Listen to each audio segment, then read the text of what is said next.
नमो अरिहंताणं नमो सिद्धाणं नमो आयर्याणं नमो उवज्जायाणं नमो लोये सव्वसाहुणं एसो पंच नमोक्कारो सव्व पापपणासणो મંગલાણમ ચ સવ્વેસિમ પઢમમ હોય મંગલમ. હવે કોઈ પણ દ્રવ્ય હોય તો એની આ દ્રવ્યોની ઓળખાણ એ કરવી હોય તો એ શેનાથી કરીએ આપણે? તો દ્રવ્યોની ઓળખાણ કરવા માટે આ દ્રવ્યોમાં રહેલા લક્ષણો જે હોય છે ને, તો એ લક્ષણો દ્વારા જ એ દ્રવ્યોની ઓળખાણ થાય છે. બરાબર ને? તો એ લક્ષણ એટલે શું હોય? લક્ષણ એટલે કે વિશેષ એવા કેરેક્ટરિસ્ટિક્સ જે પ્રોપર્ટીઝ હોય છે, જે યુનિક હોય છે, કે જેનાથી એ દ્રવ્ય સ્ટેન્ડ આઉટ થઈ જાય બીજા બધા દ્રવ્યોથી, તો એને શું કહેવાય? એ લક્ષણ કહેવાય, એ દ્રવ્યનું લક્ષણ કહેવાય. એ યુનિકનેસ જે એની અંદર રહેલી છે, તો તેને જ લક્ષણ કહેવાય, કે જે બીજા દ્રવ્યોથી એને અલગ કરે છે. એટલે લક્ષણ એ શું હોય છે? એ દ્રવ્યોનું એ ગુણધર્મ કહેવાય છે, કે જે એ વસ્તુ સિવાય બીજી કઈ પણ વસ્તુમાં સંભવે નહીં. તો હવે એક્ઝામ્પલ આવે છે, ગાયનું એક્ઝામ્પલ છે. તો હવે ગાયનું લક્ષણ શું છે? એની યુનિક ક્વોલિટી કઈ છે? તો એમાં આવે છે કે સાસના કે ગળાની જે ગોદડી હોય છે, એટલે કે સાસના, તો એ દરેક ગાયને હોય છે. અને આ જે છે, આ લક્ષણ જે છે એ ગાયના સિવાય ભેંસ વગેરે જે પણ બીજા પશુઓ હોય છે એમના એ ન હોય. એટલે જ સાસના એ ગાયનું લક્ષણ કહેવાય છે. પણ પછી શિંગડા જે હોય છે ને, હોર્ન્સ, તે હોર્ન્સ જે છે એ ગાયનું લક્ષણ નહીં કહેવાય. કારણ કે શિંગડા જે છે એ ગાયની યુનિક ક્વોલિટી નથી, બટ એ બીજા ઘણા એનિમલ્સમાં પણ કોમનલી દેખાવામાં આવે છે. એટલે લક્ષણનો અર્થ શું છે તે સમજ્યા ને? લક્ષણ એટલે કે ફીચર્સ, એટલે કે એક વસ્તુમાં જે યુનિક ક્વોલિટીઝ રહેલી હોય છે અને તે બીજા કોઈ પણ વસ્તુમાં કોમનલી અવેલેબલ ન હોય, તે યુનિક ગુણોને જ શું કહેવાય? લક્ષણ કહેવાય. હવે આપણે પૂતગલ દ્રવ્યો જે છે, જે રૂપી પૂતગલ દ્રવ્યોના લક્ષણો, તે આપણે પહેલા ક્લાસમાં જોયા જ છે. તો એ શું છે? પૂતગલના જે લક્ષણો છે, પૂતગલોના જે યુનિક ક્વોલિટીઝ છે, પૂતગલોના જે ગુણધર્મો છે, તે ક્યાં છે? તો 4 કોમન છે: વર્ણ, ગંધ, રસ અને સ્પર્શ. એ 4 તો કોમન છે, એ દરેક પૂતગલ દ્રવ્યોમાં રહેલા હોય જ છે, ઓછા વધારે પ્રમાણમાં. બરાબર? પણ રહેલા હોય જ છે. પણ સાથે સાથે એમનામાં 6 અનકોમન એટલે વિશિષ્ટ એવા અલગ લક્ષણો પણ દેખાય છે પૂતગલોમાં. તો તે પણ આપણે જોઈ લઈએ. તો પહેલું છે શબ્દ. તો શબ્દ એટલે શું હોય? અહીંયા તમને જે દેખાય છે, તો શબ્દ એટલે કે આ 3 પ્રકારના શબ્દ હોય છે. એક પ્રથમ તો જે જીવ, એટલે જે સચિત હોય, એટલે કે જીવ હોય, આપણાની જેમ આપણે જે બોલીએ છીએ, આપણે મુખમાંથી જે શબ્દો નીકળે છે, તો તે બધા એને સચિત શબ્દ કહેવાય. પછી બીજો છે અચિત શબ્દો. તો એ જેમ કે તમને અહીંયા દેખાય છે, માંથી જે નીકળે છે, એટલે કે સમજો ને કે જે પણ અજીવ જળ પદાર્થ, એટલે કે સમજો કે 2 પથ્થર તમે લો અને બંને પથ્થરને તમે પરસ્પર અથડાવો, તો એમાંથી કંઈક અવાજ ઉત્પન્ન થાય છે ને, તો તેને શું કહેવાય છે? એને અચિત શબ્દ કહેવાય છે, કે જે 2 જળ પદાર્થોના અથડવાથી જે અવાજ નીકળે છે, તો તેને અચિત શબ્દ કહેવાય છે. પછી ત્રીજો છે મિશ્ર શબ્દ. તો એમાં જીવ અને અજીવના સંયોગથી ઉત્પન્ન થતું જે પણ શબ્દો હોય છે, તો તેને મિશ્ર શબ્દ કહેવાય. બરાબર? એટલે અહીંયા જે હ્યુમન, એટલે જે વ્યક્તિ અહીંયા છે એ ફ્લૂટ વગાડી રહ્યો છે. બરાબર? તો ફ્લૂટ શું છે? રૂપી જળ છે, અને આ જીવ જે છે એ ફ્લૂટ વગાડી રહ્યો છે, તો એનાથી મિશ્ર શબ્દની ઉત્પત્તિ થાય છે. પછી બીજો પૂતગલનો બીજો વિશિષ્ટ ક્વોલિટી જોઈએ આપણે, તો તે છે અંધકાર. તો અંધકાર એટલે શું છે? આપણે શું શીખ્યા છે સાયન્સમાં, કે what is darkness? It is the absence of light. બરાબર? તો એને જ એ ડાર્કનેસ આપણે કહીએ છીએ. પણ આપણા શાસ્ત્રમાં કેવલી ભગવાન શું કહે છે? કે અંધકાર એ પોતે જ એક પૌદ્ગલિક સ્કંધ છે. આ અંધકાર જે છે ને, એ પોતે જ એક પૌદ્ગલિક સ્કંદ છે. એટલે એના સેપરેટ, એટલે અંધકારના જ એક અલગ અલગ પ્રદેશો રહેલા છે. એટલે એ એબ્સન્સ ઓફ લાઇટ નથી, પણ એ એક પોતે અલગ ઇન્ડિપેન્ડન્ટ સ્કંદ છે. અંધકારના અલગ પરમાણુઓ છે, અલગ અંધકારના અલગ જ પ્રદેશો છે, બરાબર. અને એ જે છે એ વસ્તુઓને જોવામાં બાધક બને છે, પણ ઘ્રાણેન્દ્રિય જે છે નોઝ થી એ ગ્રાહ્ય છે, એટલે નોઝ થી આપણે એને સેન્સ કરી શકીએ છીએ. એટલે જે પણ જીવોમાં આવા ઘ્રાણેન્દ્રિયની જે એક્ટિવેટેડ સેન્સ હોય છે, તો એના દ્વારા એ ઘ્રાણેન્દ્રિયને એ જ્ઞાનેન્દ્રિય દ્વારા આ જે છે ડાર્કનેસ એટલે કે અંધકાર એને એ અનુભવી શકે છે. અને ત્યાં એ જે નાના નાના જીવો હોય છે તો તે જ્ઞાનેન્દ્રિય દ્વારા એને અનુભવીને તે ત્યાં જાય છે. પછી આગળ આવે છે ઉદ્યોત. તો ઉદ્યોત એટલે શું? શીત વસ્તુથી નીકળતો ઠંડો પ્રકાશ, એને ઉદ્યોત કહેવાય. એટલે શીત વસ્તુ એટલે વસ્તુ પોતે ઠંડી છે. તો અહીંયા તમને દેખાય છે આ ચંદ્ર જે દેવ છે એનું વિમાન છે. તો એ પૃથ્વીકા જીવોથી બનેલું છે. તો એ જે જીવો છે એ પોતે ઠંડા સ્વભાવ વાળા છે, પોતે ઠંડા છે, અને એમનાથી નીકળતો જે ઠંડો પ્રકાશ જે છે એ પણ ઠંડો છે. હવે આ માત્ર ચંદ્ર માટે નહીં સમજવું, પણ જે પણ નક્ષત્ર તારા વગેરે જે પણ છે, બાકીના સૂર્ય સિવાયના જે પણ જ્યોતિષી દેવ વિમાન છે તે બધા માટે આ જ સમજવું. પછી ચંદ્રકાંત રત્ન હોય છે તો એમાં પણ આ જ ઉદ્યોતના આ રહેલું છે, લક્ષણ રહેલું છે. પછી આગળ આવે છે આગિયા એટલે કે ફાયરફ્લાઈઝ. તો એમની અંદર પણ આ ઉદ્યોત છે, એટલે એ પોતે ઠંડી શીત વસ્તુ છે અને એમાંથી જે પ્રકાશ નીકળે છે એ પણ ઠંડુ છે, બરાબર. પછી આગળ આવે છે બીજો પ્રભા. બીજો લક્ષણ છે પ્રભા. તો હવે એ શું છે? એટલે કે ચંદ્ર અને સૂર્યના એમાંથી જે નીકળતો જે મેઇન પ્રકાશ છે ને તે નહીં લેવાનું. જે ડાયરેક્ટ પ્રકાશ આવે છે એટલે કે જે ડાયરેક્ટ સનલાઇટ છે તે નહીં લેવાનું. જે ડાયરેક્ટ મૂનલાઇટ હોય છે તે નથી લેવાનું. પણ જે બીજો જે કિરણ રહિતનો ઉપપ્રકાશ છે તો તેને પ્રભા કહેવાય છે.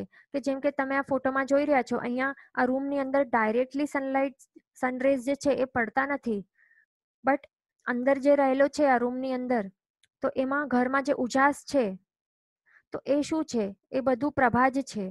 એટલે કિરણ રહિતનો ઉપપ્રકાશ જે ઇનડાયરેક્ટલી જે આપણને જે બ્રાઇટનેસ દેખાય છે તો તેને પ્રભા કહેવાય છે.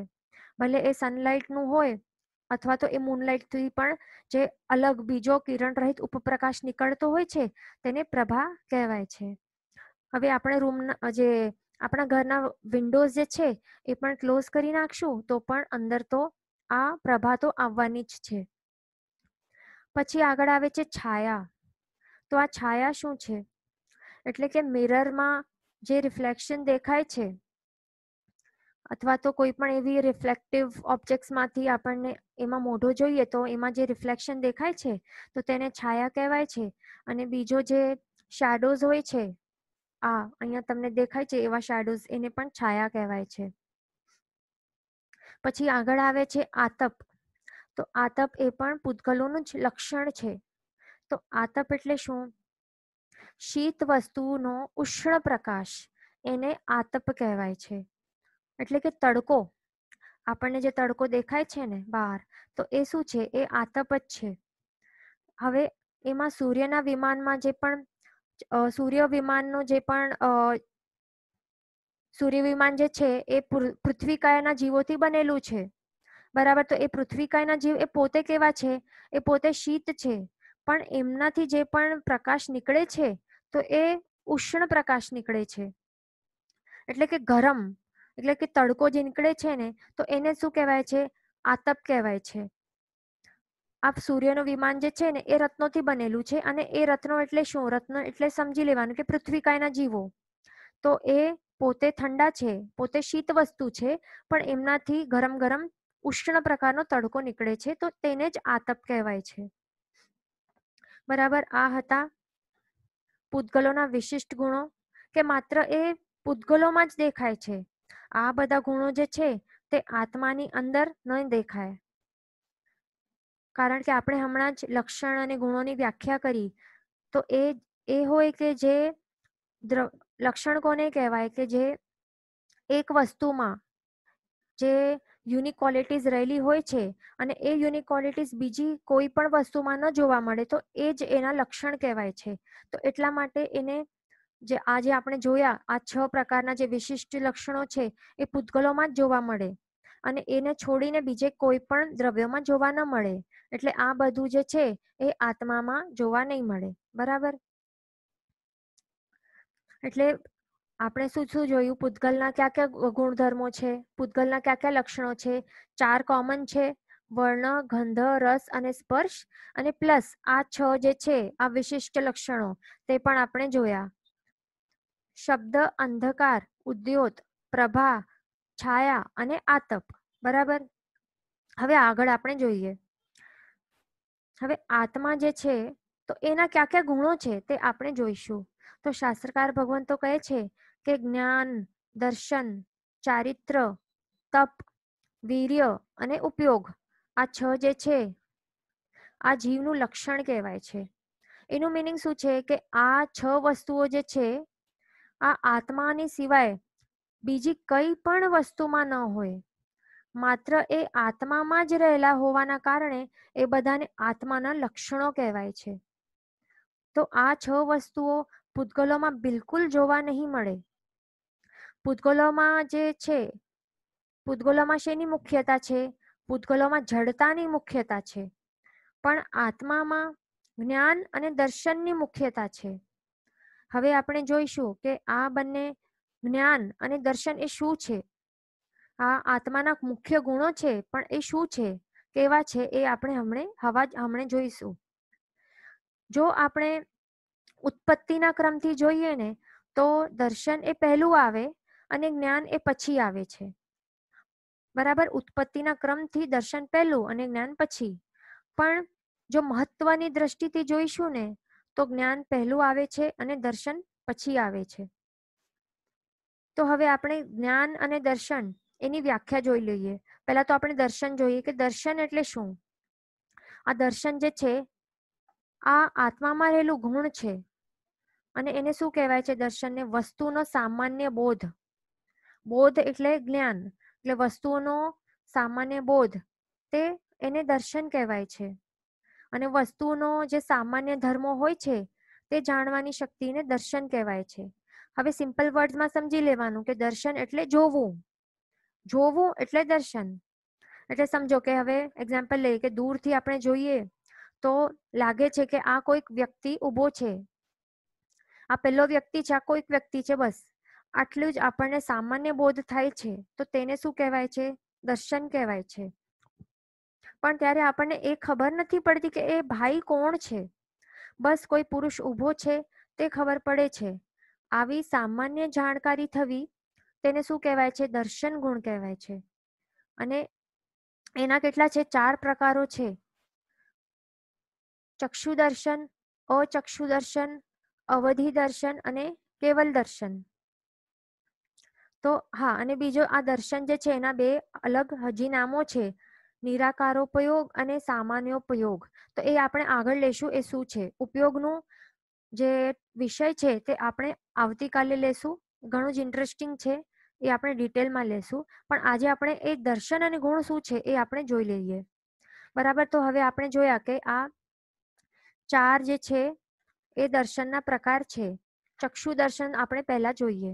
તો જે ચક્ષુ વડે એટલે કે આઈઝ વડે, આપણી જે આઈઝ છે ને એના વડે જે સામાન્ય બોધ થાય છે ને તો તેને ચક્ષુ દર્શન કહેવાય છે. એટલે ચક્ષુરિન્દ્રિય દ્વારા જે પણ વસ્તુઓનું સામાન્ય આપણને જાણકારી મળે છે, એટલે વિશેષ કંઈ નહીં બટ સામાન્ય જાણકારી, તો તેને ચક્ષુ દર્શન કહેવાય છે. અને અચક્ષુ દર્શન એટલે શું? હવે તમને લાગે કે આઈસથી બધું એટલે વિશેષ જાણકારી પ્રાપ્ત થઈ જાય છે, તો એ નથી. એ મતિ જ્ઞાન દ્વારા થાય છે. સામાન્ય આ શું છે? દર્શનનું આ ભેદ છે. ચક્ષુ દર્શન એટલે આ દર્શનનું ભેદ છે. અને દર્શન આ વર્ડનું મિનિંગ શું લેવાનું? ક્યારે પણ સામાન્ય જાણકારી, નોટ ઇન ડિટેલ, બસ થોડીક ઉપર છેલ્લી જાણકારી, તો તેને દર્શન કહેવાય.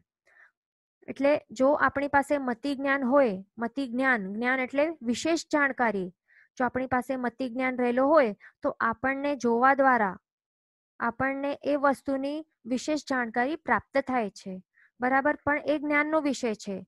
વિશેષ જાણકારીનો જે ટોપિક છે, જે વિષય છે, એ શેનું છે? એ જ્ઞાનનું છે. પણ આ દર્શન ચાલી રહ્યો છે એટલે શું સમજવું? સામાન્ય જાણકારી જ સમજવું, બરાબર. પછી સેકન્ડ એનું છે અચક્ષુ દર્શન.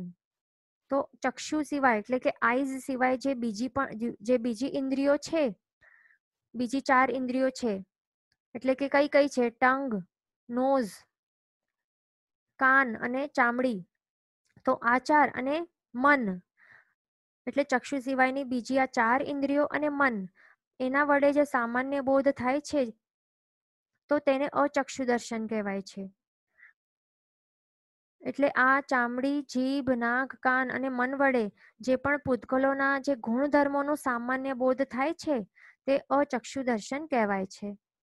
હવે આગળ જોઈએ અવધિ દર્શન એટલે શું છે?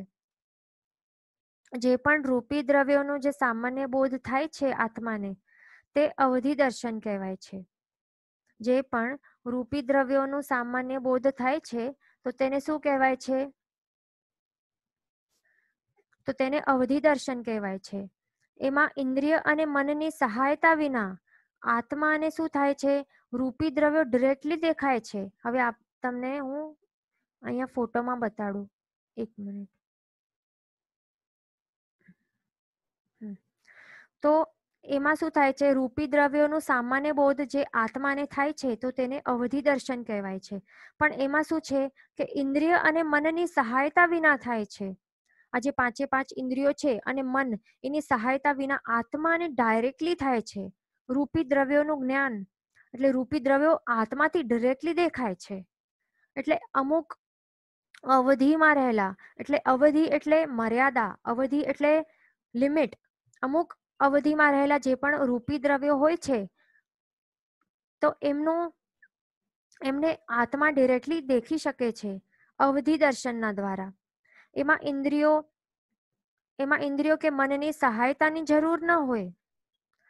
કોઈકને માત્ર સમજો કે 4 બિલ્ડિંગ સુધી જ અવધિનું દેખાય, એટલે 4 બિલ્ડિંગ સુધીની અવધિ દેખાય છે. અહીંયા જો તમને બતાડું, બસ આટલા એરિયાની અંદર એને દેખાય, બસ આટલા એરિયામાં જેટલા પણ રૂપી દ્રવ્યો હોય છે પ્રેઝન્ટ, તો આટલું જ એને દેખાય. તો કોઈકને 1 ગામ જેટલું આખું દેખાય, તો વળી કોઈકને સંપૂર્ણ તિર્છાલોક પણ દેખાય, વળી કોઈકને ઉર્ધ્વલોક દેખાય, તો કોઈકને અધોલોક દેખાય. અથવા તો કેટલાક જણાને જેણે ઘણું જ ક્ષોક્ષમ કર્યો હોય, તો એમને સંપૂર્ણ 14 રાજલોકની સાથે અલોકમાં પણ જો અસંખ્ય 14 રાજ જેવા ખંડો રહેલા હોય ને, તો તે પણ એમને દેખી શકાય છે. એટલું વિશાળ આ અવધિ દર્શન છે. હવે અવધિ દર્શનનો મીનિંગ શું છે? અવધિ દર્શન, દર્શન એટલે જોવું, બરાબર. એમ જાણવાનું ન હોય. દર્શન એટલે શું? સામાન્ય જાણકારી, એટલે વિશેષતાથી આપણને ખબર નહીં પડે, આછો ખ્યાલ આવે ખાલી, બરાબર. તો આ છે અવધિ દર્શન. હવે આગળ છે કેવલ દર્શન. અહીંયા રિદ્ધિબેનનો ક્વેશ્ચન છે કે વોટ ઇઝ રૂપી દ્રવ્ય? રૂપી એટલે જેના વર્ણ, ગંધ, રસ અને સ્પર્શ હોય છે, તેને રૂપી કહેવાય. અને હર્ષિકાબેનનું છે કે વીર્ય એન્ડ ઉપયોગના મતલબ ક્યાં છે, શું છે, એટલે એ આવતીકાલે આપણે જોઈશું. હમણાં દર્શન અને જ્ઞાનનું ટોપિક ચાલે છે, તે આપણે સમજી લેશું, બરાબર. પછી આવે છે કેવલ દર્શન. આ કેવલ દર્શન છે, ધ્યાનથી સાંભળજો. કેવલ જ્ઞાન નથી, કેવલ દર્શન છે. તો એ ક્યારે પ્રગટ થાય છે? કેવલ જ્ઞાન પ્રગટ થાય છે એના પછી જે સામાન્ય ઉપયોગ થાય છે, તો તેને કેવલ દર્શન કહેવાય છે. અને આ કેવલ દર્શન દ્વારા આત્મા શું કરી શકે છે? આત્માને ત્રણેય કાળના, એટલે પ્રેઝન્ટ, પાસ્ટ એન્ડ ફ્યુચર, ત્રણેય કાળના સંપૂર્ણ 14 રાજલોકમાં રહેલા જે પણ રૂપી અને અરૂપી દ્રવ્યોના જે સ્વરૂપ છે, તે એક સાથે દેખાય છે. એટલે રૂપીમાં કોણ કોણ આવે? પૂતગલો આવે ને. પૂતગલ એટલે રૂપી એટલે શું? વર્ણ, ગંધ, રસ અને સ્પર્શ વાળા જે પણ દ્રવ્ય હોય, તો તેને રૂપી કહેવાય. અને રૂપી ક્યાં હોય? માત્ર ને માત્ર પૂતગલ જ હોય છે, બરાબર. એટલે પૂતગલો બધા જ દેખાય. અને સાથે સાથે જે પણ અરૂપી દ્રવ્યો હોય છે, અરૂપીમાં કોણ કોણ આવે? આત્મા આવે. આત્મા દ્રવ્ય એ અરૂપી છે. પછી ધર્માસ્તિકાય, અધર્માસ્તિકાય, આકાશાસ્તિકાય, તો એ બધા અને કાળ એ બધા એને દેખાય છે. જે પણ સંપૂર્ણ 14 લોકમાં જેટલા પણ દ્રવ્યો રહેલા હોય છે તો એ સાથે સાથે એ તો દેખાય છે, પણ અલોકમાં પણ જો સમજો અલોકમાં પણ આ 14 લોક જેટલા અસંખ્ય ખંડો રહેલા હોય છે તો તે પણ એ જોઈ શકે છે. એ નથી એ અલગ વાત છે, પણ જો હોય અલોકમાં કઈ નથી, અલોકમાં માત્ર અલોક આકાશ રહેલું છે, બરાબર. પણ જો એમને દેખાય, જો અલોકમાં રહેલા હોય છે તો એ પણ એને દેખાય અને પણ એક સાથે. પછી આવે છે, પણ એમાં આપને એવું ક્વેશ્ચન આવી શકે છે કે મનઃપર્યવને એટલે મનઃપર્યવ જ્ઞાન તરીકે કંઈક હોય છે તો શા માટે મનઃપર્યવ દર્શન કરીને કોઈ પ્રકાર નથી દર્શનનું? તો એવું ક્વેશ્ચન આવી શકે છે. તો હવે એમાં એ છે કે ચોથા જ્ઞાનમાં મનઃપર્યવ દર્શન તરીકે કોઈ પ્રકાર નથી, કારણ કે એમાં શું છે, મનઃપર્યવમાં માત્ર મનોગત ભાવોને જાણવાનું હોય છે. તો એ મનોગત ભાવો અત્યંત વિશુદ્ધિ વાળા હોય છે. આ મનોવર્ગણાના જે પૂતગલો હોય છે ને, એટલે મનના જે વિચાર આપણે કરી રહ્યા છીએ તેના પણ પૂતગલો હોય છે, તે અતિ સૂક્ષ્મ હોય છે. પણ અહીંયા વાત શું ચાલે છે, મનઃપર્યવ દર્શનની. દર્શન એટલે શું? સામાન્ય બોધ. એટલે આ સામાન્ય બોધ આવા સૂક્ષ્મ મનોવર્ગણાના પૂતગલોનું નહીં થઈ શકે. સમજ્યા? આ સામાન્ય બોધ, દર્શન એટલે શું? સામાન્ય બોધ. તો સામાન્ય જાણકારી આવા સૂક્ષ્મ મનોવર્ગણાના પૂતગલોનું નહીં થઈ શકે. એના કારણે જ આવું મનઃપર્યવ દર્શન નામનું કોઈ ભેદ નથી, ડાયરેક્ટલી કેવલ દર્શન છે. બરાબર. તો આ રહ્યું દર્શનનો ટોપિક. હવે આગળ જોઈએ કે જ્ઞાન એટલે શું છે. ક્વેશ્ચન છે કે કેવલ દર્શન અને અવધિ દર્શનમાં શું ડિફરન્સ છે, પ્લીઝ સમજાવશો. તો કેવલ દર્શનમાં શું, હવે અવધિ દર્શન એટલે શું?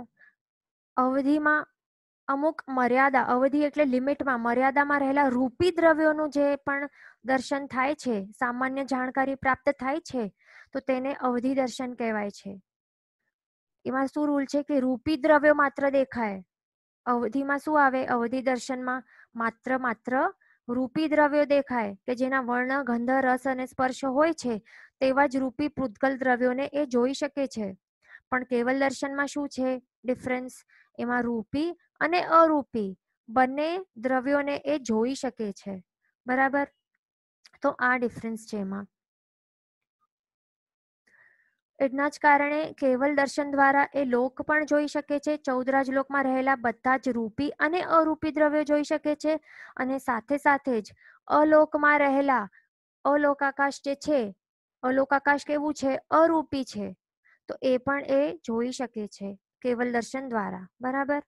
ક્વેશ્ચન છે કે તીર્થંકરોને પહેલા કેવલ દર્શન થાય અને બીજા સમય કેવલ જ્ઞાન પ્રગટે ના. તો નહીં, આવું નથી. ઉત્પત્તિમાં સૌથી પ્રથમ શું થાય છે? ઉત્પત્તિમાં પહેલા તો એમને જ્ઞાન પ્રગટ થાય છે, એટલે કેવલ જ્ઞાન પ્રગટ થયા પછી સાથે સાથે જેમને કેવલ દર્શન પણ પ્રગટ થઈ જાય છે. પણ જ્યારે એમનો એ ઉપયોગ કરે છે ને, તો ઉપયોગમાં પણ જ્ઞાનનો ઉપયોગ પહેલા હોય, કેવલ જ્ઞાનનો ઉપયોગ પહેલા હોય પ્રથમ સમયે, અને બીજા સમયે કેવલ દર્શનનો ઉપયોગ કરે છે. પછી ત્રીજા સમય પાછો કેવલ જ્ઞાનનો ઉપયોગ હોય અને પછી ચોથા સમયમાં કેવલ દર્શન. આવી રીતે ઓલ્ટરનેટિવલી એમનો ઉપયોગ બદલાતો રહે છે. તો એ ઉપયોગનો ટોપિક આપણે આવતીકાલે લેશું. બરાબર. તો અહીંયા બીજું એમનો ક્વેશ્ચન છે કે સામાન્ય કેવલી ભગવાનને પહેલા કેવલ જ્ઞાન અને પછી કેવલ દર્શન થાય ને, એટલે કેવલી ભગવાન માટે બધા માટે એક જ રૂલ્સ હોય છે. ભગવાનનું જેવી રીતે હોય તેવી જ રીતે બીજા સામાન્ય કેવલી ભગવંતો માટે પણ સેમ હોય છે. બરાબર. હવે આપણે જોઈએ કે જ્ઞાન એટલે શું. વસ્તુનો વિશેષ બોધ થવો તેને જ જ્ઞાન કહેવાય. એટલે જ્ઞાન આ શું છે? જ્ઞાન શું ચોપડામાં લખેલું છે તે જ્ઞાન છે? આ શબ્દો જે લખેલા અક્ષરો છે તમે કમ્પ્યુટર કે તમારા મોબાઈલમાં સ્ક્રીનમાં તમે જોઈ શકો છો, તો તે જ્ઞાન છે. એટલે જ્ઞાન શું છે? જ્ઞાન જે છે ને એ આત્માનો ગુણ છે. એ આત્માની અંદર જ રહેલું એ મુખ્ય ગુણ છે. બરાબર. જ્ઞાન શું છે? વસ્તુઓની વિશેષ ધર્મ જાણવાની શક્તિને જ્ઞાન કહેવાય છે. એટલે કે વિશેષ જાણકારીને જ્ઞાન કહેવાય છે. સિમ્પલ વર્ડ્સમાં તમે સમજો કે જાણવું, આ વર્ડ છે જાણવું, એને જ જ્ઞાન કહેવાય. અને દર્શનમાં આપણે શું જોયું હતું સિમ્પલ વર્ડ્સમાં? જોવું, એને દર્શન કહેવાય. એટલે જોવું એટલે દર્શન અને જાણવું એને એટલે જ્ઞાન. વસ્તુઓને જોવું એટલે દર્શન, વસ્તુઓને જાણવું એને જ્ઞાન કહેવાય. દર્શન એટલે સામાન્ય વસ્તુઓની સામાન્ય જાણકારી, એને દર્શન કહેવાય. અને વસ્તુઓનું વિશેષ જ્ઞાન, વિશેષ જાણકારી, વસ્તુઓને જાણવાનું એને જ જ્ઞાન કહેવાય છે. હવે આપણે એક્ઝામ્પલથી સમજીએ. દૂર કોઈ પુરુષ ઉભેલો હોય છે, તેની બાજુમાં જવાથી આપણને એ પુરુષની એને રિલેટેડ વિશેષ જાણકારી આપણને પ્રાપ્ત થાય છે કે આ વ્યક્તિનું નામ શું છે. જેમ કે શ્રેણિકભાઈ છે, તો જ્યારે આપણે બાજુમાં જોઈએ તો ત્યારે આપણને એની વિશેષ જાણકારી પ્રાપ્ત થાય છે, તો તેને જ જ્ઞાન કહેવાય છે. અને દર્શનમાં આપણે શું જોયું કે કોઈક દૂર ઉભેલો છે, માત્ર આપણને ખબર પડે કે કોઈક પુરુષ ઉભો છે, એ પેલો ભાઈ ઉભો છે, બસ. એની વિશેષ જાણકારી, વિશેષથી આપણને એની જાણકારી થતી નથી, તો તે દર્શન છે. પણ આપણને ખબર પડે કે હા આ ભાઈનું આ નામ છે, તો તેને જ જ્ઞાન કહેવાય છે. અને આ જ્ઞાન ગુણને સાકાર ઉપયોગ અને વિશેષ ઉપયોગ પણ કહેવાય છે. તો એ આપણે આવતીકાલ જોશું. ઉપયોગનો ટોપિક ઘણો જ ઇન્ટરેસ્ટિંગ છે, મિસ નહીં કરતા. બરાબર. પછી આગળ જોઈએ કે જ્ઞાનના 5 પ્રકાર છે: મતિ જ્ઞાન, શ્રુત જ્ઞાન, અવધિ જ્ઞાન, મનઃપર્ય જ્ઞાન અને કેવલ જ્ઞાન. તો મતિ જ્ઞાન એટલે શું? 5 ઇન્દ્રિય અને મનથી થતું જે વસ્તુઓનું વિશેષ બોધ થાય છે, તો તેને મતિ જ્ઞાન કહેવાય. એટલે જીભ, આંખ, નાક, કાન વગેરે જે પણ 5 ઇન્દ્રિયો છે અને મનથી જે વસ્તુઓનું વિશેષ જાણકારી આપણને પ્રાપ્ત થાય છે, તો તેને મતિ જ્ઞાન કહેવાય. આપણે દર્શનમાં શું જોયું? પ્રથમ શું હતું? ચક્ષુ દર્શન હતું ને. એટલે ખાલી ચક્ષુ વડે આપણને સામાન્ય બોધ થઈ, સામાન્ય જાણકારી થઈ. પછી આગળ શું થાય છે? મતિ જ્ઞાન આવે છે, મતિ જ્ઞાનનો ઉપયોગ આવે છે. તો મતિ જ્ઞાન દ્વારા શું થાય છે? આ વસ્તુઓનું વિશેષ જાણકારી આપણને પ્રાપ્ત થાય છે, તો તેને મતિ જ્ઞાન કહેવાય. પછી બીજું છે શ્રુત જ્ઞાન. તો શબ્દોના નિમિત્તથી, એટલે કે શબ્દોને વાંચવાથી અથવા તો સાંભળવાથી ઇન્દ્રિયો અને મન દ્વારા જે થતું જે જ્ઞાન છે તેને શ્રુત જ્ઞાન કહેવાય. અને આ જે શ્રુત જ્ઞાન છે ને, તે મતિ જ્ઞાન કરતા વધારે વિશુદ્ધિ વાળું જ્ઞાન છે. આપણે એ જોયું ને કે મતિ જ્ઞાનમાં પણ 5 ઇન્દ્રિય અને મનની સહાયતાથી થાય છે વસ્તુઓનું વિશેષ જાણકારી. પણ શ્રુત જ્ઞાનમાં પણ આપણે શું જોયું કે વાંચવા અને સાંભળવાથી જે જ્ઞાન થાય છે તે શ્રુત જ્ઞાન છે. એટલે વાંચવાથી એટલે આઈસથી વાંચી અને સાંભળે છે એનાથી કાનથી, બરાબર. તો એ પણ ઇન્દ્રિયો છે ને, અને મન છે. એટલે એમાં શું જોઈએ કે શબ્દના નિમિત્તથી ઇન્દ્રિયો અને મન દ્વારા થતું જે જ્ઞાન તેને શ્રુત જ્ઞાન કહેવાય છે. તો આ શ્રુત જ્ઞાન જે છે એ મતિ જ્ઞાન કરતા વધારે વિશુદ્ધિ વાળું જ્ઞાન છે. હજી વિશેષ આપણને જાણકારી એના દ્વારા પ્રાપ્ત થાય છે, બરાબર. પછી આગળ આવે છે અવધિ જ્ઞાન. હવે અવધિ જ્ઞાનમાં શું થાય છે? ઇન્દ્રિય અને મનની સહાયતા વિના આત્માને ડિરેક્ટલી થતું અમુક મર્યાદા સુધીના, અમુક મર્યાદા એટલે અમુક અવધિમાં રહેલા રૂપી દ્રવ્યોનું જે જ્ઞાન થાય છે, તેને શું કહેવાય છે? અવધિ જ્ઞાન કહેવાય છે. એમાં અવધિ દર્શનથી આપણે જોઈ શકીએ છીએ, એટલે કે સામાન્ય જાણકારી આપણને પ્રાપ્ત થઈ શકે છે રૂપી પદાર્થોની. પણ અવધિ જ્ઞાન દ્વારા શું થાય છે? એ રૂપી પદાર્થોને નું રિલેટેડ આપણે વિશેષ જાણકારી પ્રાપ્ત કરી શકીએ છીએ. અવધિ દર્શનથી આપણે માત્ર જોઈ શકીએ છીએ કે આ કંઈક હશે, પણ અવધિ જ્ઞાન દ્વારા આપણને શું થાય છે? એ બધા જ રૂપી પદાર્થોની વિશેષ જાણકારી આપણને પ્રગટ થાય છે. આપણે જાણી શકીએ છીએ એ વસ્તુમાં શું છે, તો એ આપણે અવધિ જ્ઞાન દ્વારા આપણે જાણી શકીએ છીએ વિશેષપણે, બરાબર. અને એ પણ અમુક વિસ્તાર સુધી. એટલે જેનો જેટલો ક્ષયોક્ષમ હોય એટલા મર્યાદાની, એટલા લિમિટમાં, એટલા રેન્જમાં રહેલી જે પૂતગલ દ્રવ્યો છે, જે રૂપી દ્રવ્યો છે, તો એ જોઈ શકાય છે અને જાણી શકાય છે. અને અવધિ દર્શન અને અવધિ જ્ઞાન એ બંને હોય તો સાથે સાથે જ હોય છે. એટલે એમ ન હોય કે માત્ર અવધિ જ્ઞાન છે કોઈને અવધિ દર્શન નથી, અથવા તો કોઈને માત્ર અવધિ દર્શન હોય અને અવધિ જ્ઞાન નથી, એવું બિલકુલ ન હોય. અવધિ દર્શન અને અવધિ જ્ઞાન એ બંને સાથે સાથે જ રહેલા હોય છે, તે ખાસ ધ્યાન રાખવાનું. બરાબર. પછી આગળ આવે છે મનઃપર્યોગ જ્ઞાન. હવે આ ઘણું ઇન્ટરેસ્ટિંગ ટોપિક છે. બરાબર. તો એ આપણે જોઈશું. મનઃપર્યોગ જ્ઞાન એટલે શું? મનના વિચારો. એટલે આ જ્ઞાન જે છે મનઃપર્યોગ જ્ઞાન એ અવધિ જ્ઞાન કરતા પણ વધારે વિશુદ્ધિ વાળું જ્ઞાન છે. એના કારણે સૂક્ષ્મ એવી મનોવર્ગણાના જે પૂતગલો છે ને એ પણ આત્મા જાણી શકે છે અને જોઈ પણ શકે છે. આ મનઃપર્યોગ જ્ઞાન કેવું છે? અત્યંત વિશુદ્ધિ વાળું છે. એના દ્વારા મનના આપણે જે વિચારો કરી રહ્યા છીએ તો એ કેટલા સૂક્ષ્મ મનોવર્ગણાના પૂતગલોથી બની છે, તો તે આપણે જાણી પણ શકીએ છીએ અને જોઈ પણ શકીએ છીએ. અને આ મનઃપર્યોગ જ્ઞાન દ્વારા શું પાવર્સ મળે છે જીવને? મનુષ્ય લોક એટલે કે અઢીદ્વીપમાં જે પણ રહેલા મનવાળા જે સંઘની પંચેન્દ્રિય જીવો છે ને તે બધાના વિચારો એક સાથે જાણી શકે છે. હવે આપણને પ્રશ્ન અહીંયા થતું હશે કે મનઃપર્યોગ જ્ઞાન વાળા જે સંયમી જીવોને કેવી રીતે આપણા મનમાં જે પણ ચાલતા વિચારો હોય છે તો એ કેવી રીતે જાણી શકે છે? હવે હા, એક વાતે સમજી લો કે મનઃપર્યોગ જ્ઞાન માત્ર જે શુદ્ધ સંયમી જીવો હોય છે, જે સર્વવીરતી જેમણે એક્સેપ્ટ કર્યું હોય છે, સ્વીકાર્યું હોય છે, તો માત્ર એવા સંયમી જીવોને મનઃપર્યોગ જ્ઞાન ઉત્પન્ન થઈ શકે છે, પ્રગટ થઈ શકે છે. બરાબર. તો એ બધા આપણા મનમાં ચાલતા જે પણ વિચારો છે તે કેવી રીતે જાણી શકે છે?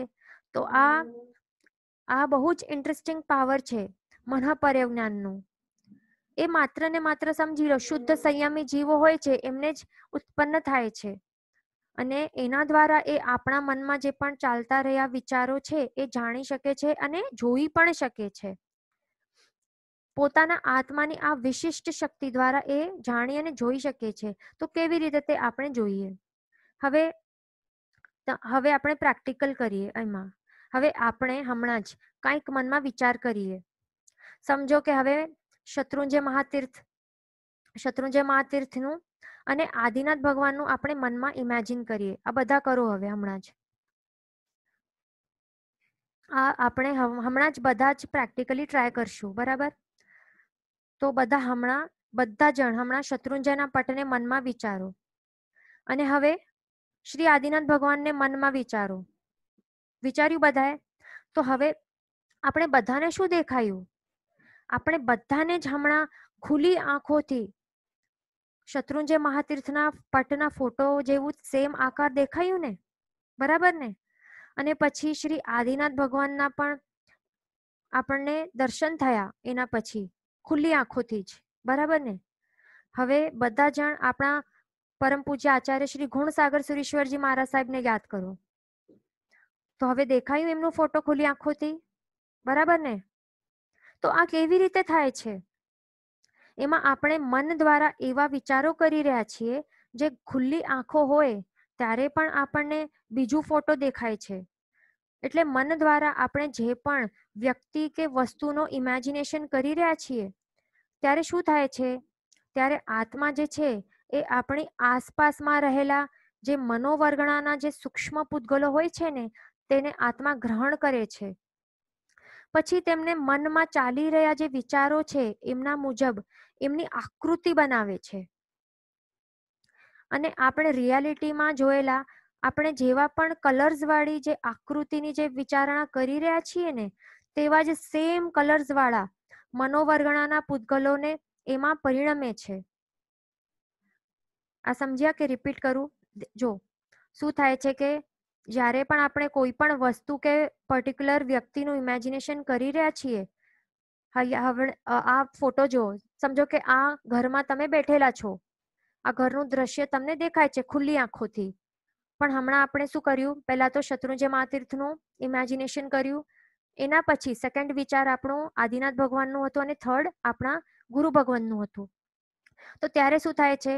આત્મા શું કરે છે? આપણે જ્યારે વિચારી રહ્યા છીએ, આસપાસમાં રહેલા જે મનોવર્ગણાના જે સૂક્ષ્મ પૂતગલો છે એને એ ગ્રહણ કરે છે અને પછી તેમને મનમાં ચાલી રહેલા જે વિચારો છે એમની મુજબ એમની આકૃતિ, એમનો આકાર, એમનો શેપ બનાવે છે. અને જે પણ રિયાલિટીમાં આપણે જે જોયા હતા તેવા સેમ કલર્સ વાળી, સેમ આકૃતિની વિચારણા આપણે કરી શકીએ છીએ. કારણ કે સેમ કલર્સ વાળા મનોવર્ગણાના પૂતગલોને એમાં એ પરિણમે છે. એટલે કે આપણે હમણાં શત્રુંજય મહાતીર્થનો પટ જોયું મનમાં, બરાબર ને? ફર્સ્ટ એ આપણે જોયું બસ. તો ત્યારે આત્માએ આસપાસના વાતાવરણમાંથી મનોવર્ગણાના પૂતગલોને ગ્રહણ કર્યા અને પછી એમને મનમાં કલ્પના કરેલા શત્રુંજય તીર્થનું સેમ ટુ સેમ આકાર બનાવ્યું મનમાં. અને પછી શું કર્યું? આપણે સેકન્ડ કલ્પના ચાલુ કરી શ્રી આદિનાથ ભગવાનની. ત્યારે આત્માએ શું કર્યું? પહેલા જે આપણે શત્રુંજય મહાતીર્થના આકારમાં બનેલા જે પણ મનોવર્ગણાના પૂતગલોને મનમાં આપણે પરિણમ્યા હતા ને, તેમનું હવે શું કરે છે? હમણાં એ વિસર્જન કરે છે. એટલે કે છોડી દે છે એ પૂતગલોને. એટલે શું થાય છે? એ તીર્થનું જે આકારમાં રહેલા પૂતગલો છે એ હવે વિખરાઈ જાય છે વાતાવરણમાં પાછા.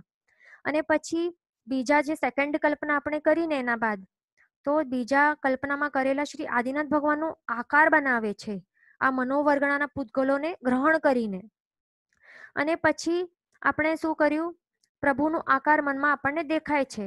એ જ્યારે આકૃતિ બનાવે ત્યારે પછી આપણને પ્રભુનું જે આકાર ના રૂપી જે પણ પૂતગલો, મનોવર્ગણાના પૂતગલોને ભેગા કરીને આકૃતિ બનાવીને, તો એના કારણે આપણને એ આકાર મનમાં દેખાય છે ભગવાનનું, ભલે આંખો ખુલ્લી હોય છે તોય. પછી પાછો નવો વિચાર આવે છે ત્રીજો આપણને.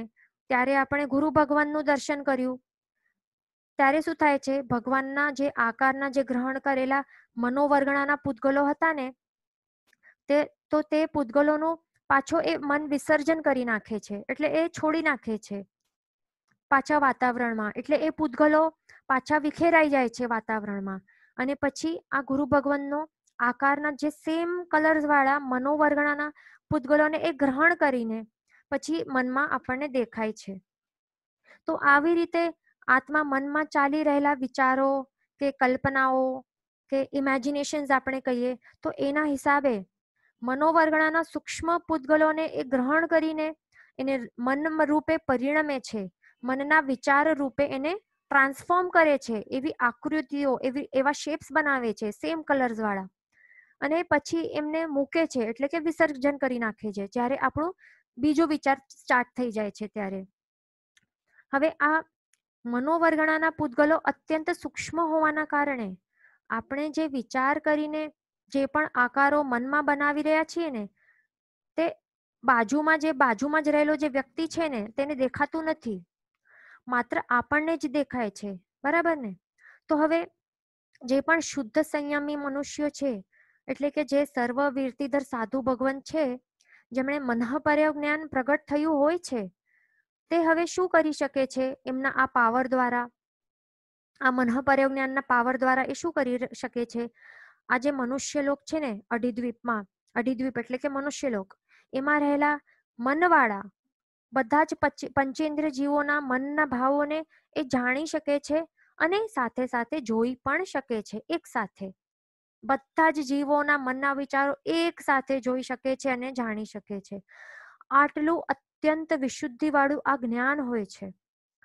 તો હવે જે પણ મનવાળા મનુષ્યો છે અને સાથે સાથે પંચેન્દ્રિય તિર્યંચો છે, જે પણ એ વિચારો કરે છે મનમાં, તે બધા જ વિચાર આ મનઃપર્ય જ્ઞાન વાળા જાણી શકે છે.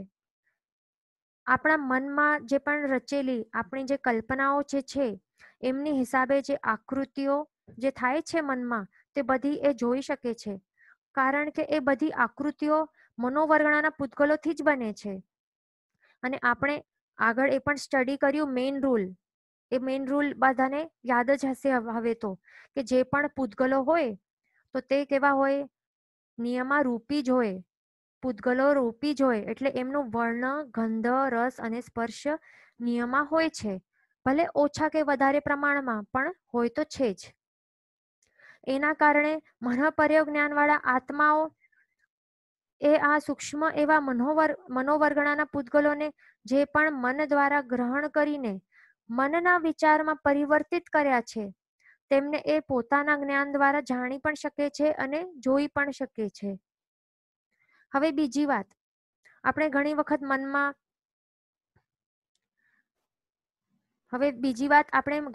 મનમાં માત્ર આકારોની જ કલ્પના નથી કરતા, પણ ઘણી વખત આપણે એ એક્સપિરિયન્સ કર્યું હશે કે મનમાં આપણા જે વિચારો છે તે આપણે બોલતા હોઈએ છીએ. મનની અંદર આપણે કંઈક બોલતા હોઈએ છીએ.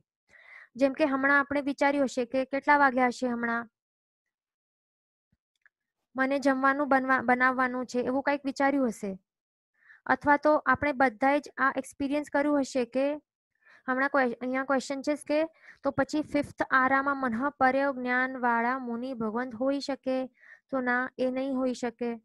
હમણાં જંબુ સ્વામીના નિર્વાણ પછી આ બધું અલભ્ય બન્યું છે. આ મનઃપર્ય જ્ઞાન, કેવલ જ્ઞાન એ બધું અલભ્ય બન્યું છે. એનું મિનિંગ શું છે? એટલે કે એવા કોઈ મનુષ્યોની ઉત્પત્તિ થશે નહીં કે જે આવા શુદ્ધ સંયમ ચારિત્ર પાલન કરીને મનઃપર્ય જ્ઞાનને આત્મામાં પ્રગટ કરી શકશે અથવા તો કેવલ જ્ઞાનને પણ પ્રગટ કરી શકશે. એવા કોઈ જીવોની ઉત્પત્તિ આ આરામાં થશે નહીં. પછી આગળ આપણે જોઈએ કે સમજો કે આપણે એ વાત કરી રહ્યા હતા કે હમણાં આપણે કંઈક વિચાર આપણે મનમાં કરીએ, આપણે એટલે જરૂરી નથી કે કોઈક આકારની જ કલ્પના કરી છે કે કોઈક ઇમેજિનેશન જ કર્યું છે. એવું પણ થઈ શકે છે કે આપણે બધા જ એક્સપિરિયન્સ કર્યું હશે કે કોઈકને બહુ જ સરસ રાગવાળું સોંગ સાંભળ્યા પછી એ જ સેમ સોંગ આપણા મનમાં રિપીટમાં, લૂપમાં એ રિપીટ થતું જાય છે. એ આપણે બધા જ એક્સપિરિયન્સ કર્યું હશે ને. એટલે ટેપ રેકોર્ડરની જેમ ચાલતું જ જાય મનમાં. સાંભળેલું ગીત જે મ્યુઝિક છે આપણા મનમાં અમુક વખત નોન સ્ટોપ વાગ્યા કરે છે, તે પણ આપણે એક્સપિરિયન્સ કર્યું છે. તો હવે આ બંને એક્ઝામ્પલ્સમાં, એટલે એક તો આ મ્યુઝિક વાળું અને પીછે અને બીજો આપણે જે બોલી રહ્યા છે મનમાં, વિચારો કરી રહ્યા છે મનમાં, તો એ બંને એમાં આપણા મનમાં શું ચાલી રહ્યું છે? એક તો વિચારોના જે વાક્યો છે અને બીજો તો ગીતોના વાક્યો છે. બરાબર, આ બંને વાક્યો જ છે. તો ત્યારે કોઈ પ્રકારનું આકાર બનતું નથી આપણા મનમાં. ત્યારે કોઈ આકાર આપણા મનમાં દેખાતું નથી, પણ સંભળાય છે. બરાબર ને? એટલે એમાં શું થાય છે? એમાં પણ મનોવર્ગણાના પૂતગલોને આત્મા ગ્રહણ કરે છે અને મનમાં ચાલતા વિચારોમાં કે ગીતોમાં એ પરિવર્તિત કરે છે અને પછી એનું વિસર્જન પણ કરી નાખે છે. જ્યારે નવા નવા વિચારો આવે, નવા નવા વાક્યો આવે, ત્યારે જે પહેલાના આગલા વિચારેલા જે પણ હોય છે તો એનું વિસર્જન કરે છે અને નવા નવાની ઉત્પત્તિ કરતો જાય છે. અને તે વિચારો પણ મનઃપર્ય જ્ઞાની જે હોય છે તે જાણી શકે છે. વળી આપણે રાત્રે જે પણ સ્વપ્ન આવતા હોય છે ને, એટલે કે ડ્રીમ્સ, તે બધા મન જે પણ કલ્પના કરી રહ્યો છે તેમના અનુરૂપે આત્મા એ મનોવર્ગણાના પૂતગલોને ગ્રહણ કરીને એવા રિયાલિસ્ટિક દ્રશ્યો બનાવે છે કે આપણને એમ જ લાગતું હોય છે કે જેમ આ બધું સાચે જ આપણી સાથે ચાલી રહ્યું છે. આપણી સાથે આ જે પણ આપણને જે પણ ચિત્રો, જે પણ આપણે સ્વપ્નમાં દેખાય છે, જે પણ પિક્ચર્સ કે જે પણ સંવાદો તે સ્વપ્નમાં આપણે જોઈ રહ્યા હોય છે, તે બધું જે પણ છે તે એટલે મનમાં જે પણ ચાલી રહ્યું છે તે બધું સ્વપ્ન, તે બધું જ મનઃપર્ય જ્ઞાની જે ભગવંતો હોય છે તે જાણી શકે છે અને જોઈ પણ શકે છે. પછી આગળ આપણે જોઈએ તો હવે આપણે એમાં એક વાત સમજી લીધી કે મનમાં આવા બધું થઈ શકે છે, એટલે મનની શક્તિ કેટલી છે તે આપણે જોઈ લીધી. અને પણ હવે આપણને એ ક્વેશ્ચન થઈ શકે છે કે આ મન કોણ છે? મન એ કોણ છે? મન એ આત્મા છે કે નહીં? તો મન એ આત્મા નથી. મન શું છે? મન માત્ર સાધન છે. મન એ પૂતગલોથી બનેલો શું છે? માઇન્ડ છે કે બ્રેન છે? મન એ પૂતગલોથી બનેલો બ્રેન છે જે માત્ર વિચારવા માટે આપણને સાધન તરીકે પ્રાપ્ત થયો છે. અને આ વિચારવાનું જે સાધન છે તે જીવોને પોતાના કર્માનુસારે પ્રાપ્ત થાય છે. એટલે કે ઓછું વિકસિત મન પણ પ્રાપ્ત થાય છે જે પણ પાપના ઉદયવાળા જીવો હોય છે તેમને ઓછું વિકસિત મન પ્રાપ્ત થાય છે, એટલે અંડર ડેવલપ્ડ મન. અને જે બીજા પુણ્યના ઉદયવાળા જીવો હોય છે એને પ્રોપરલી ફૂલી ડેવલપ્ડ વિકસિત મન પણ પ્રાપ્ત થાય છે. એટલે કે પાપના ઉદયવાળા જે પણ ત્રસ્ત જીવો હોય છે, જેમ કે બેન્દ્રિયપણામાં, એટલે કે બેન્દ્ર જીવ કે તેન્દ્રિય, ચૌરિન્દ્રિય અને સમૂર્છિમ પંચેન્દ્રિય, આ બધામાં જે પણ જીવોએ જન્મ લીધું છે તે બધાને અલ્પ વિકસિત એટલે કે અંડર ડેવલપ્ડ મન પ્રાપ્ત થયું છે. તે બધા હેતુવાદોપદેશિકી સંજ્ઞા વાળા જીવો કહેવાય. શું કીધું? હેતુવાદોપદેશિકી સંજ્ઞા વાળા જીવો એ બધાને કહેવાય. એ માત્ર જે વર્તમાન કાળમાં એટલે પ્રેઝન્ટ સિચ્યુએશનમાં જે પણ ચાલી રહ્યું છે ને વિષય, તો એનું જે વિચારતા હોય છે એ જીવો જે છે એ વર્તમાન કાળમાં જે વર્તતી જે દુઃખની, હમણાં જે દુઃખ ચાલી રહ્યો છે તો એનો ઉપાય એ વિચારતા હોય છે, એનો ઉપાય એ શોધતા હોય છે અને એમને સુખની પ્રવૃત્તિઓ માટે પણ એ ઉપાય શોધતા હોય છે. એટલે તે ઉપાયનું અમલ કરે છે. એટલે વર્તમાનની સિચ્યુએશનનું જોઈને વર્તમાન એટલે માત્ર ને માત્ર પ્રેઝન્ટ કાળમાં એટલે વર્તમાન કાળમાં જે પણ વર્તતી જે પણ દુઃખની કે સુખની જે પણ સિચ્યુએશન છે એના પ્રમાણે એનો ઉપાય શોધવા માટે એ અમલ કરે છે. અને પછી તે ઉપાયથી એમને ભૂતકાળમાં ભલે દુઃખ થયું હોય, ભૂતકાળમાં એમને ભલે દુઃખ હોયું હોય અથવા તો ભવિષ્યકાળમાં એ એમને દુઃખ થવાનું હોય તો પણ તે સંબંધિત એમને ખ્યાલ જ હોતો નથી. એમનું મન એટલું અલ્પ વિકસિત હોય છે, એમનું મન એટલું અલ્પ વિકસિત હોય છે, એના કારણે જ આ જીવને શું કહેવાય છે? મન વગરના જીવો કહેવાય છે. શું કહેવાય છે? મન વગરના જીવો અથવા તો અસંગની જીવો. એટલે જેમને અંડર ડેવલપ્ડ મન મળ્યું છે, જેમનું અલ્પ વિકસિત મન છે, તો એ જીવોને શું કહેવાય? અસંગની જીવો અથવા તો મન વગરના જીવો, અથવા તો એમની સંજ્ઞાને શું કહેવાય? હેતુવાદોપદેશિકી સંજ્ઞા. તો એ આપણે એક્ઝામ્પલથી સમજીશું બરાબર. જેમ કે હવે આપણે મચ્છરનું એક્ઝામ્પલ લઈએ તો મચ્છર જે છે તે ચૌરિન્દ્રિય જીવ છે, એટલે કે એ અલ્પ વિકસિત મનવાળું જીવ છે. આપણે જોયું ને કે બેન્દ્રિય જે પણ ત્રસ છે, બેન્દ્રિય, તેન્દ્રિય, ચૌરિન્દ્રિય અને સમૂર્છિમ પંચેન્દ્રિય એ બધા કેવા છે? અલ્પ વિકસિત મનવાળા છે. એટલે મન વગરના પણ કહી શકાય અથવા તો અસંગની જીવો પણ કહી શકાય છે. તો હવે આ મચ્છર છે એને વર્તમાન કાળમાં ભૂખ લાગી છે, એટલે શું કરે છે? તરત જ એને ઉત્પન્ન થયેલી ભૂખની વેદનાનો એ ઉપાય શોધવા પ્રયત્ન કરે છે અને પછી તે મનુષ્યને કાઢીને એનો બ્લડ પીવા પ્રયત્ન એ ચાલુ કરી દે છે. તો ત્યારે એ વ્યક્તિ જે છે, મનુષ્ય, એ મચ્છરને મારવા પ્રયત્ન કરે છે. તો ત્યારે એ મચ્છર ઉડી જાય છે, પણ છતાં એ મચ્છર જે છે એ પાછો ને પાછો એ જ વ્યક્તિ પાસે આવીને એનો રક્ત પીવા પ્રયત્ન કરતો જ જાય છે. એ આપણા બધા સાથે આ એક્સપિરિયન્સ થયું છે. તો એના પાસે રહેલું જે મન છે એ અલ્પ વિકસિત હોવાના કારણે એ વિચારતો નથી કે ભૂતકાળનું કે એટલે કે થોડાક સમય પહેલા જ આ જ વ્યક્તિએ મને મારવાનો પ્રયત્ન કર્યું હતું, તો જો હું એના પાસે પાછો જઈશ તો એ મને મારી નાખશે. આવા પ્રકારનો એ ભવિષ્યકાળ માટેનો પણ વિચારણા આ મચ્છર કરતો નથી. અને માત્ર આ વર્તમાન કાળમાં જે થતી એને જે ભૂખની વેદના છે એનો જ એ ઉપાય શોધવા માટે એ પ્રયત્નો એ ચાલુ રાખે છે. અને વર્તમાન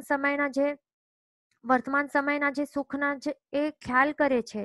તો આવા જીવોને શું કહેવાય છે? એટલા માટે જેમને મન વગરના કહેવાય છે. હવે એમાં એકેન્દ્રિય જીવોને પણ સમૂર્છિમ એટલે કે મન વગરના કહેવાય છે. પણ માત્ર એમાં ફરક શું છે એકેન્દ્રિય જીવોમાં અને આ બેન્દ્રિય, તેન્દ્રિય, ચૌરેન્દ્રિય અને સમૂર્છિમ પંચેન્દ્રિય જીવોમાં? શું ફરક છે કે એકેન્દ્રિય જીવો જે છે ને એ પોતાની ઈચ્છાથી હાલી ચાલી નથી શકતા. બરાબર? તો એ જ ફરક છે.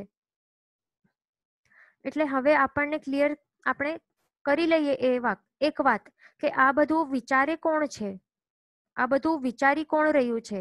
એ મન વિચારે છે કે આત્મા વિચારે છે? કારણ કે આપણે તો હમણાં જોયું કે અલ્પ રૂપે પણ વિકસિત જે મનવાળા જીવો છે એ પોતાનું હિત કે અહિત વિચારી નથી શકતા અને ઉપદ્રવ વાળા સ્થાનમાં પણ વારંવાર જાય છે. ભૂતકાળ કે ભવિષ્યકાળનો વિચાર કર્યા વગર જ એ કરતા જાય છે.